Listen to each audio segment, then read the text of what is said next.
Hello everyone. आज के इस वीडियो में हम डिस्कस करने वाले हैं बहुत ही इंटरेस्टिंग टॉपिक और बहुत ही इंपॉर्टेंट टॉपिक है। नाम है FSSAI।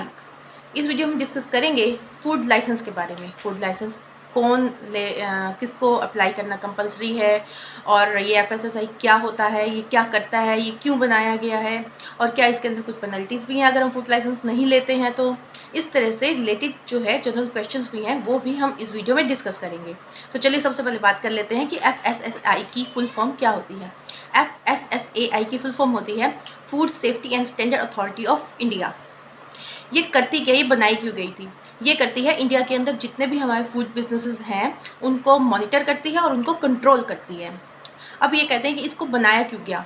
देखिए, हमारे हेल्थ का सबसे जो बेसिक होता है वो हमारा फूड होता है। अब गवर्नमेंट जो है हमारे इंडिया की, वो चाहती थी कि हमारे यहाँ की जो पॉपुलेशन है वो हेल्दी रहे। अब हेल्दी रहने के लिए चाहिए अच्छा फूड, और अच्छे फूड के लिए चाहिए कुछ सेफ्टी स्टैंडर्ड्स। तो वो जो अथॉरिटी है वो इसी को रूल करती है। अब जो है इसका काम क्या है? इसका काम है लाइसेंस देना, किन्हें? फूड बिजनेस करने वालों को। और दूसरा जो है रिलेटेड रूल्स बनाना। अब इसमें अप्लाई कौन कौन कर सकता है, ये बहुत ही मेन पॉइंट है कि इसमें अप्लाई कौन कौन कर सकता है, इसे ध्यान से सुनिएगा। अब फूड इंडस्ट्री से रिलेटेड जो भी एक्टिविटी कर रहे हैं आप, यानी फूड इंडस्ट्री में कौन कौन आते हैं, एक्टिविटीज़ कौन कौन सी हैं, उसके बारे में डिस्कस करते हैं। सबसे पहले बात करेंगे मैन्युफैक्चरर्स। हर तरह की फूड आइटम बनाने वाले यानी कि मैन्युफैक्चरर्स इसमें कवर होते हैं, वो अप्लाई करेंगे। ट्रेडर्स अप्लाई करेंगे, येस ऑफ कोर्स, ट्रेडर्स भी जो फूड आइटम्स का ट्रेड कर रहे हैं वो अप्लाई करेंगे। प्रोसेसिंग करने वाले फूड की, मैन्युफैक्चर से लिया, कोई उस पर प्रोसेसिंग किया, तो इस तरह की जो भी एक्टिविटीज़ कर रहे हैं वो भी इस लाइसेंस को लेंगे। इवन जो पैकिंग करते हैं और जो लेबल करते हैं वो भी इस लाइसेंस को लेंगे। केटरिंग वाले लेंगे, स्टोरेज करने वाले लेंगे, यहाँ तक कि फूड आइटम्स को डिलीवर करने लेंगे। ट्रांसपोर्टर्स और डिस्ट्रीब्यूटर्स भी इस लाइसेंस के लिए अप्लाई करेंगे। होटल्स वाले करेंगे, सेल करने वाले। अब सेल करने वाले में कौन कौन आते हैं? रिटेलर्स भी आ जाएंगे आपके, होलसेलर्स भी आ जाएंगे सारे आपके। अब ऑनलाइन फूड ऑपरेटर्स जो हैं, फूड बिजनेस ऑपरेटर्स, क्या ये भी अप्लाई करेंगे? यस, ये भी अप्लाई करेंगे इस रजिस्ट्रेशन और लाइसेंस के लिए। एक्सपोर्टर्स और इम्पोर्टर्स भी इस रजिस्ट्रेशन या लाइसेंस के लिए अप्लाई करेंगे। ओके, अब किसने क्वेश्चन किया कि is it compulsory to take a registration और अ लाइसेंस अंडर FSSAI? तो इसका आंसर है यस, दिस इज़ कंपल्सरी। अब माइंड में एक क्वेश्चन आता है कि क्या इसके लिए भी कोई टर्नओवर लिमिट है? जैसे कि GST में हमारे पास एक लिमिट होती है कि इतने लिमिट तक आपको GST नंबर ज़रूर नहीं है, तो क्या इस तरह की भी कोई इसमें कोई लिमिट लगाई गई है? जी नहीं, इसमें कोई ऐसी लिमिट नहीं लगाई गई है। ठीक है, अब हम बात करते हैं कि ये होता क्या है। देखिए, एक रजिस्ट्रेशन नंबर मिलता है आपको, या एक लाइसेंस मिलता है जिसके अंदर 14 डिजिट्स का आपको ये नंबर मिलता है। रजिस्ट्रेशन नंबर भी 14 डिजिट्स का है, लाइसेंस पे भी ये 14 डिजिट्स का नंबर होता है। अब फूड आइटम्स कौन कौन सी कवर हो जाती हैं? हर तरह की फूड आइटम्स जो कंज्यूमेबल हो, जैसे कि आपके एग्रीकल्चरल आइटम्स हैं, आपकी मिल्क आइटम्स हैं, आपकी मीट आइटम्स हैं, अल्कोहल भी अब इसमें कवर हो जाता है। अब बार बार जो मैंने एक वर्ड रिवाइज किया, रजिस्ट्रेशन और लाइसेंस, अब इन दोनों में फ़र्क क्या है? FSSAI के अंतर्गत हमें जो रजिस्ट्रेशन कराना पड़ता है या जो लाइसेंस लेना पड़ता है, इन दोनों में क्या फ़र्क है? देखिए, रजिस्ट्रेशन जो है अंडर FSSAI वो क्या होता है? ये स्टार्टअप जो बिज़नेस स्टार्ट करने जा रहे हैं फूड इंडस्ट्री में, या फूड का कोई भी बिज़नेस स्टार्ट करने जा रहे हैं, उन्हें ये रजिस्ट्रेशन कराना कंपलसरी है। या फिर जो स्मॉल बिजनेसेस हैं उनको ये रजिस्ट्रेशन कराना कंपलसरी है। अब बात करते हैं कि अब ये स्मॉल बिजनेस वाले क्या कौन होते हैं? जिनका टर्नओवर 12 लाख से कम है उन्हें हम कहते हैं स्मॉल बिजनेस इस एक्ट के अंदर। तो स्मॉल बिजनेस जिनका टर्नओवर 12 लाख से कम है उन्हें करवाना है रजिस्ट्रेशन, लाइसेंस नहीं लेना। जो बिजनेस स्टार्ट करने जा रहे हैं और जो स्मॉल बिजनेसेस हैं अंडर 12 लाख, उन्हें लेना है रजिस्ट्रेशन नंबर। अब बात करते हैं कि लाइसेंस किन के लिए फिर रिक्वायर्ड होता है। देखिए, फूड लाइसेंस चाहिए मीडियम और लार्ज साइज बिजनेस पर्सनस को। अब मीडियम जो होते हैं उन्हें जो है मिलता है स्टेट लेवल लाइसेंस। अगर उनका टर्नओवर 12 लाख से जैसे ही क्रॉस हो जाता है, 12 लाख से क्रॉस होते ही और 20 करोड़ की लिमिट तक उन्हें स्टेट लेवल लाइसेंस लेना पड़ता है। और जैसे ही 20 करोड़ की लिमिट क्रॉस होती है टर्नओवर की, तो आपको लेना पड़ता है सेंट्रल लेवल का लाइसेंस। अब क्वेश्चन आता है कि अगर जब हम रजिस्ट्रेशन कराने जाते हैं, I am talking about the registration, license के लिए नहीं, जब रजिस्ट्रेशन के लिए जाते हैं तो हमें कौन कौन से डॉक्यूमेंट चाहिए होते हैं। FSSAI के अंदर जब आप रजिस्ट्रेशन के लिए जाएंगे, सबसे पहले भरा जाएगा एक एप्लीकेशन फॉर्म। उस एप्लीकेशन फॉर्म में सारी आपकी डिटेल्स मांगी जाएंगी, आपके जो है रिलेटेड जो आप फूड आइटम का बिजनेस करने जा रहे हैं उसकी डिटेल्स, साथ ही आपसे एक डिक्लेरेशन मांगी जाती है कि जो भी आप फूड बिजनेस करने जा रहे हैं उससे रिलेटेड जो FSSAI में स्टैंडर्ड्स नोटिफाई किए गए हैं, तो वो आपने अच्छी तरह से समझ लिए होंगे और उन्हें आप अपने फूड बिजनेस में अप्लाई करेंगे। ये डिक्लेरेशन आपसे उस फॉर्म में ली जाएगी। इसके साथ लगेगा आपका एड्रेस प्रूफ और आपकी एक फ़ोटोग्राफ। साथ ही जब ये सबमिट होगा तो इसके साथ प्रिस्क्राइब्ड गवर्नमेंट फीस भी जाएगी। जब ये रजिस्ट्रेशन कार्ड तैयार होगा वो आपके बिजनेस प्रीमिसेस तक भेज दिया जाएगा, जो भी आपने उस एप्लीकेशन फॉर्म में एड्रेस दिया होगा। अब बात करते हैं कि लाइसेंस के लिए कौन कौन से डॉक्यूमेंट्स चाहिए होते हैं। देखिए, लाइसेंस के लिए जब डॉक्यूमेंट्स चाहिए उसके लिए भी सबसे पहले लगेगा एक एप्लीकेशन फॉर्म। अब एप्लीकेशन फॉर्म के अंदर अगर आप एक मैन्युफैक्चरर हैं तो आपसे ब्लूप्रिंट्स और लेआउट जो प्लान है वो भी आपसे लिया जाएगा। अगर आप एक कंपनी है तो आपसे आपके सारे डायरेक्टर्स के नेम और एड्रेस की लिस्ट भी इस फॉर्म में ली जाएगी। अब जो आपने मशीनरी लगाई है अपने फूड आइटम्स को बनाने के लिए, उन मशीनरी से रिलेटेड डिटेल भी आपकी जाती है। अगर आप प्रोप्राइटर हैं या पार्टनर्स हैं तो आप सबके आईडी प्रूफ्स और एड्रेस प्रूफ भी जाएंगे। अब मैन्युफैक्चरिंग अगर जैसे केस है, उसमें अगर आप जो फूड प्रोडक्ट कर रहे हैं, फूड जो मैन्युफैक्चर कर रहे हैं, उसकी भी सारी डिटेल जाएगी, वो कैसा प्रोडक्ट है और उससे रिलेटेड इन्फॉर्मेशंस। अब बात करते हैं कि अगर बिजनेस प्रीमिसेस जो हैं आपकी, उनका भी आपको एड्रेस प्रूफ देना पड़ेगा, जैसे कि ओनरशिप डॉक्यूमेंट्स, रजिस्ट्रेशन डॉक्यूमेंट्स, अगर रेंट पे है तो रेंट एग्रीमेंट, और कोई ओनरशिप प्रूफ के लिए आपका वाटर बिल हो गया, इलेक्ट्रिसिटी बिल हो गया, इस तरह के डॉक्यूमेंट्स भी आपको बिजनेस प्रीमिसेस के लिए उनके एड्रेस प्रूफ के लिए आपको देने होंगे। अब अगर आप प्रोप्राइटरशिप हैं तो कुछ आपको एफिडेविट भी जमा कराना है अपनी प्रोप्राइटरशिप का। अगर आप पार्टनरशिप हैं तो पार्टनरशिप डीड भी जमा कराएंगे। कंपनी है तो मेमोरेंडम जमा कराएंगे। इस तरह से और डॉक्यूमेंट्स में, जैसे आप पैकिंग का बिजनेस कर रहे हैं फूड आइटम्स की, या फूड आइटम्स के रिलेबल का काम कर रहे हैं, तो आपको आपसे एक एनओसी डिमांड की जाएगी कि जिस मैन्युफैक्चरर के लिए आप ये कर रहे हैं या जिस मैन्युफैक्चरर से आपने ये लिया है, उसकी एनओसी भी आपको एज ए डॉक्यूमेंट जो है एप्लीकेशन में लगानी पड़ती है। अब जब ये सबमिट होंगे तो प्रिस्क्राइब्ड फीस जो है वो डिफरेंट केस में डिफरेंट आपको पे करनी होगी।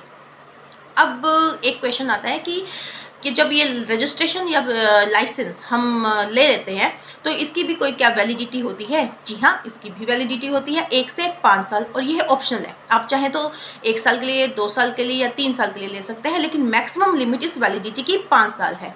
5 साल के बाद ये होगा रिन्यूअल। और रिन्यू करवाने के लिए आपको क्या है कि जैसे आपको पता है कि आपका एक्सपायर होने वाला है, तो जिस डेट पे एक्सपायर होने वाला है उससे 30 दिन पहले आपको अप्लाई करना होगा रिन्यूअल के लिए। पेनल्टीज़, अब माइंड में ये आता है कि अगर मैं बिज़नेस लाइसेंस ना लूँ या रजिस्ट्रेशन ना कराऊँ, रूल को फॉलो ना करूँ, तो मुझे क्या कोई पेनल्टी है। जी हाँ, आपके लिए बहुत बड़ी बड़ी पेनल्टीज़ लगाई गई हैं FSSAI अथॉरिटी के द्वारा अगर आप बिज़नेस लाइसेंस या रजिस्ट्रेशन नहीं करवाते हैं। अगर आप लाइसेंस के लिए अप्लाई नहीं करते हैं, बिज़नेस स्टार्ट कर देते हैं, तो आपके लिए पेनल्टीज़ हैं, जेल हो सकती है, वो कितने टाइम पीरियड डिपेंड करता है, प्लस 5 लाख रुपीज़ तक की पेनल्टी भी एडिशनल आपको पे करनी पड़ सकती है। अब अगर कुछ और रूल्स हैं, अगर उनको फॉलो नहीं किया जाता, जैसे कि अगर कोई घटिया माल बेच रहा है तो 5 लाख तक की पेनल्टीज़ हैं उनके लिए। कोई नकली ब्रांड्स की सेल कर रहा है, उनके लिए 3 लाख तक की पेनल्टीज़ हैं। अनहाइजीनिक तरीके से अनहेल्दी फूड, लो क्वालिटी का बनाकर सेल किया जा रहा है जिस जगह से, तो उनको 1 लाख तक की पेनल्टी हो सकती है। कई बार क्या होता है कि ऐसी चीज़ें खा करके डेथ भी हो सकती है या बहुत बड़ा लॉस भी कोई हो सकता है, तो वहाँ भी 5 लाख रुपीज़ तक की पेनल्टीज़ है कंपनसेशन के रूप में। तो इस तरह की हैवी पेनल्टीज़ जो हैं इस FSSAI अथॉरिटी में है अगर आप रजिस्ट्रेशन और लाइसेंस जो है फूड इंडस्ट्री में होते हुए नहीं लेते हैं। अब FSSAI जो है करता क्या है, एक्चुअली ये कुछ स्टैंडर्ड्स नोटिफाई भी करता है, यानी स्टैंडर्ड्स बनाता है।